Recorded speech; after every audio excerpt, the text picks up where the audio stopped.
I will call this meeting of the January 19th City Council meeting to order. I'd like to welcome our folks and ask Councilman Mount if he would lead us in the prayer and the pledge. May we pray. Dear God, as we come before you tonight, we come with thankful hearts, thankful for our city, state, and nation. Thankful for the soldiers who give so much to make us free. We pray that you will show us the way forward. We ask that you give us the strength to do thy will. We pray that all people realize that they can make a difference if they believe. We pray that we as a government can make a difference. We ask these things in thy name. Amen. Amen. Ready? Salute. Pledge. I pledge allegiance to the flag of the United States of America and to the republic for which it stands, one nation, under God, indivisible, with liberty and justice for all.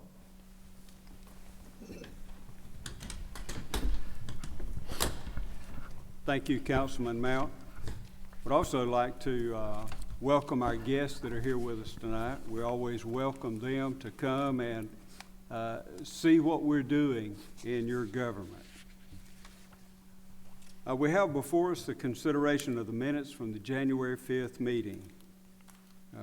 Do I hear a motion that we approve those? I so move. Okay, Councilman Wells makes a motion. Do we have a second? I second it. Councilman Griffin makes the second.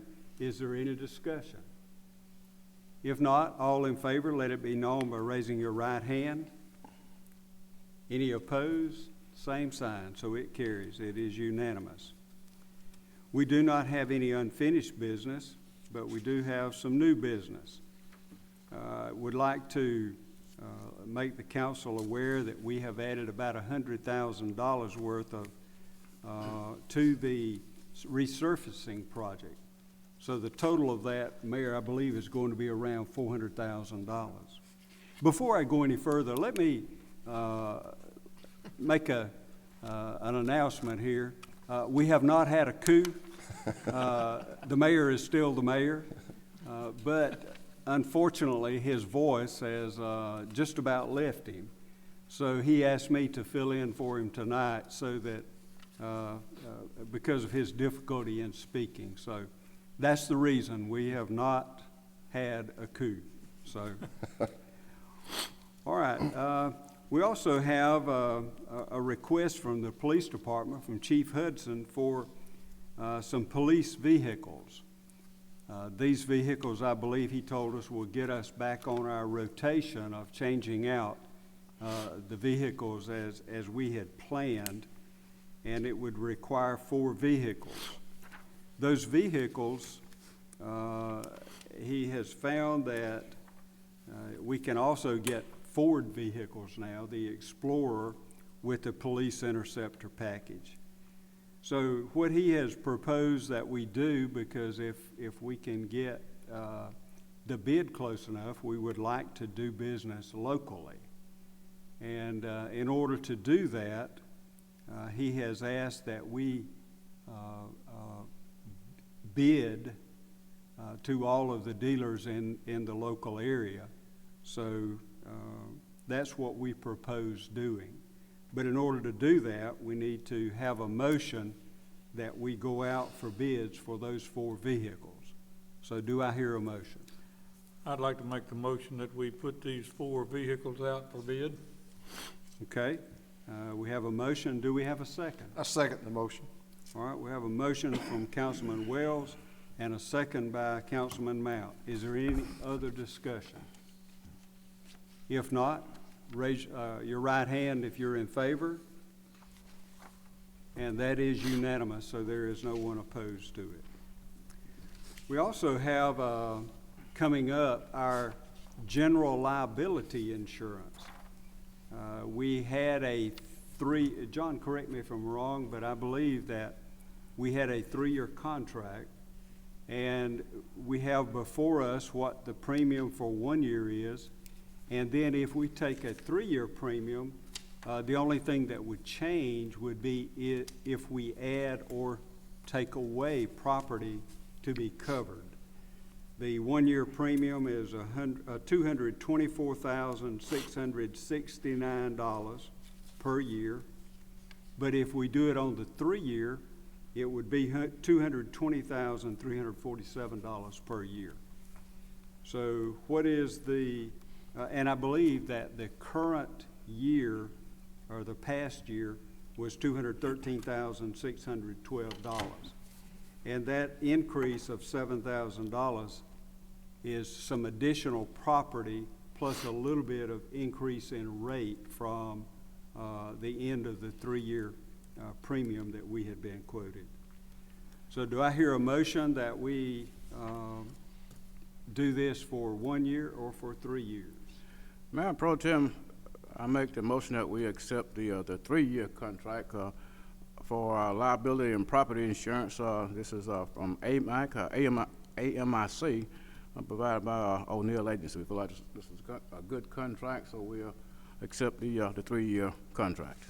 Okay, that would be for $220,347. That's correct. All right, we have a motion. Do we have a second? I second that. All right, Councilman Griffin seconds that. Is there any further discussion? That is in the budget. And this is in the budget. So we're having to make a motion on this because it will be a contract, and all contracts have to be approved by the council and the mayor. So, all right, if there's no further discussion, all in favor of the 3-year quote of $220,347 with the O'Neill Agency, let it be known by saying aye. Raise your right hand. And it is unanimous, so there is no one opposed. All right, those is all of the business that we have. A couple of things in the way of new business. We have our announcements. We have the chamber banquet on the 28th at the Kiwanis building. And I'm not sure, does anybody know what the time is for that? Okay, it will be posted on the city website and on the chamber website, and it will be in the paper. But it will be next Thursday evening. I believe it's at either 6 or 6:30. I think that's correct. But we'll get that confirmed. Also wanted to mention over the Christmas holidays, during all the rain, our utility and city employees were inundated with calls. I know I saw some utility guys from 2:30 Christmas Eve afternoon until after 8 o'clock in the evening, working in that pouring rain, repairing a water main that had been struck by lightning, and it had just burst and water was going everywhere, and an entire neighborhood was without water. There was also electricity that was running underground that had to be turned off. So people were without electricity for that same period of time. But those utility guys and the city guys that worked through the rain and the bad weather, they really stepped up above and beyond. And I want our citizens to know that if you see one of those guys, tell them thank you for the work they did. They really, really worked. And when you say something to them, they just say, well, that's what my job is. So thanks to those guys for the work they did. Also, the phone system at City Hall was struck by lightning, so you couldn't place a call to the utilities. But if that happens, what you need to do, if they don't answer at City Hall during holidays or nights or weekends, call the police department. The dispatcher will reach out to the appropriate department to get you the help that you need. Chief Hudson, do you know what the number that they need to call at the police department is? So call 222-1155. The police dispatcher will answer that after hours, nights, weekends, holidays. And if the phone system is not working, they will dispatch the appropriate city crew, whether it be city or utilities, to your location to take care of your problem. So just wanted to make that, make you aware of that. Are there any other comments by our council, Mayor? If not, then, Mayor, Mr. Mayor, yes. sorry, the social hour at the banquet begins at 5:30, the dinner at 6:30. Okay, for the chamber banquet, the social hour will begin at 5:30, and the dinner will begin at 6:30. That will be January 28th, Thursday evening at the Kiwanis Building. Okay? If there's nothing else, then we will be adjourned.